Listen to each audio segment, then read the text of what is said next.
Samantala, nanindigan ngayon si Acting Health Secretary Janet Garin na walang masama sa ginawa nilang pagbisita sa mga peacekeepers sa Caballo Island. Sinabi ni Garin na walang dapat ikabahala ang publiko dahil wala namang sintomas ng Ebola virus ang mga nasabing peacekeepers. Niliwanag din ni Garin na maaari lamang makahawa ang mga ito kung may isa sa mga peacekeepers ang nakararanas ng sintomas ng sakit. Ang karagdagang ulat mula naman sa aming kasamang si Joseph Parafina, mag-uulat live via phone patch.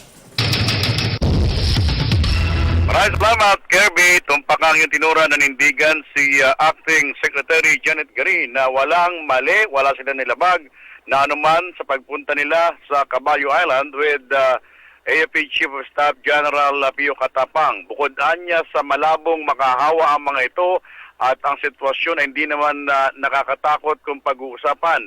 Kailangan ang kanyang ipakita natin, iparamdam sa ating mga sundalo na nakakaranas ngayon ng stigma sa pangyayaring ito ng Ebola virus disease na nagaling nga sila sa ibang bansa. Matatandaan na Kirby at mga kaibigan sinabi ng Philippine College of Physicians na delikado at mali ang ginawa ng dalawang opisyal na pagpasok sa Caballo Island ng walang protective gear dahil wala ito sa tinatawag nating protocol. At bagamat niliwanag ngayon ni Garin na wala naman sila nakikitang mali doon dahil wala nga nagpapakita ng symptoms as you mentioned kasama ang Kirby a while ago.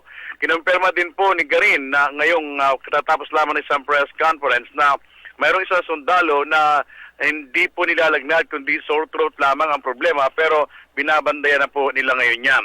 So kung wala pong nalabag na protocol, ayon kay Garin, ipagpapatuloy nila ang nasabing mga pagbibigay ng tamang impormasyon sa ating mga babayan at niliwanag niya na ang pagpunta nila doon ay desisyon mismo ng Department of Health. Samantala, tama din na niya ang ginawa nila na paglilipat sa RITM ng isang pasyente, kung yung matatandaan, sa Caballo Island, na kung saan po na may nakitaan at na positibo ng malaria. Kasi kami maraming bumabatikros ngayon dito at iba't iba mga sektor pero sabi nila yun talaga ang dapat at dapat hindi gamutin sa island kundi sa RITM kung saan may sapat silang mga kagamitan para hindi na lumala ang nasabing mga sakit tulad nito. Yan ang latest mula sa Department of Health with Mike Marasigan and Marlon Guardiario, Joseph Parafina, Telebisyon ng Bayan.